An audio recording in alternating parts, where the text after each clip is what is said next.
या राज्यातले सर्वच अतिक्रमणधारक लोकांना या ठिकाणी घरं बांधता येतील आणि ज्या लोकांना SRA स्कीम करू पाहिजे असेल त्या सर्वांनी ग्रुप म्हणून SRA स्कीम ते करू शकतील.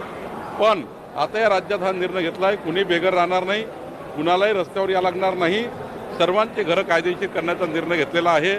आणि एखाद्या वेळी जर काही घरं आपण कायदेशीर करू शकणार नाही, पूर संरक्षण भिंती आहेत किंवा फ्लड डॅमेज एरियात बसलेले आहे किंवा ज्या ठिकाणी कायदेशीर करता येणारच नाही, अशांना सुद्धा दुसरीकडे त्यांना त्यांचे प्लॉट वाटप करून त्यांनाही घरं देण्याचा निर्णय सरकारने घेतला आहे.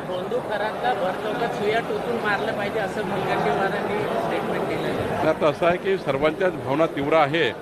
या महाराष्ट्राच्या 14 कोटी जनतेमधल्या कुठल्याही व्यक्तीला जर विचारलं त्यांच्या भावना याच म्हणतील की बाबा अशा आधुनिक महाराष्ट्रात, विकसित महाराष्ट्रामध्ये अशा प्रकारचे भोंदूगिरी आणि भोंदूबाबा तयार होत असतील तर त्यावर